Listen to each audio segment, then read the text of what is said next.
क्या वाकई सम्मान कर रहे हैं संबित पात्रा जी, अखिलेश प्रसाद सिंह जी?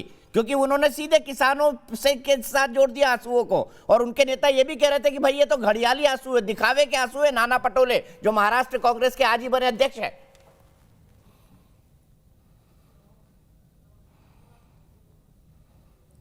देखिए, जहां तक कांग्रेस पार्टी का सवाल है, वो एक ही वो होता है ना, क्वेश्चन पेपर डिक्लेयर हो गया और वो निबंध पता चल गया, तो एक ही निबंध रट के आए हैं।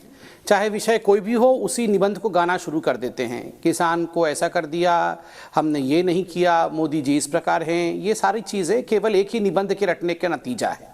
दूसरी बात है, आप सोचिए जरा दीपक जी, क्या ये डिबेट का विषय है? क्या इस पर कोई कमेंट करना चाहिए? मुझे तो आश्चर्य होता है। नाना पटोले जी अभी नए नए अध्यक्ष बने हैं महाराष्ट्र के, ये किस प्रकार का बयान है? घड़ियाली आंसू? अरे, गुलाम नबी आज़ाद आप ही के एलओपी थे।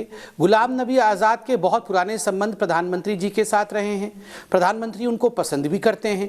प्रधानमंत्री जी के आंसू छलक गए गुलाम नबी आज़ाद की संवेदनशीलता को देखते हुए।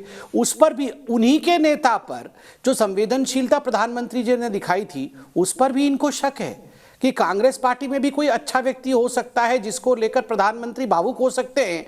उनको उस पर भी विश्वास नहीं हो रहा है। दूसरी बात है, आप याद करिए, ये तो कांग्रेस पार्टी के इस प्रकार के लोग हैं, जब प्रधानमंत्री अपनी मां से मिलते हैं गुजरात में, उस पर भी राजनीति कर लेते हैं कि प्रधानमंत्री अपने मां के साथ फोटो ऑप करते हैं। मां को भी छोड़ते नहीं है, मां बेटे के भी मिलने को, उस पर भी राजनीति करना इस कांग्रेस पार्टी को आता है, उसको भी छोड़ते नहीं है। तो आप कैसे आशा कर सकते हैं कि आज जिस प्रकार की भावुक क्षण रहे हैं उस पर राजनीति नहीं करेंगे? मगर मैं एक प्रश्न पूछना चाहता हूं कांग्रेस पार्टी पे। चलिए, आप भावुकता पर कुछ नहीं बोलेंगे और आप यहां मोदी जी को कह रहे हैं कि आप सिद्ध करके दिखाइए। मैं आपसे प्रश्न पूछता हूं, आज गुलाम नबी आज़ाद जी ने अपनी विदाई भाषण में एक महत्वपूर्ण बात कही।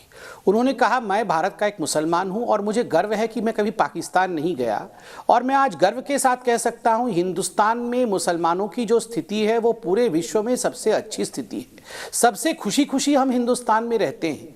इससे खुशी का और कोई तकरीर किसी और देश में हो ही नहीं सकता है। तो आप बताइए, मैं कांग्रेस के प्रवक्ता से पूछ रहा हूं, आप लोगों ने तो ये 7 वर्ष तक यही कहा, मोदी जी यहाँ तो डर का माहौल है, यहाँ तो मुसलमान सुरक्षित नहीं है, आप तो मुसलमानों को सुरक्षित नहीं रखते हैं।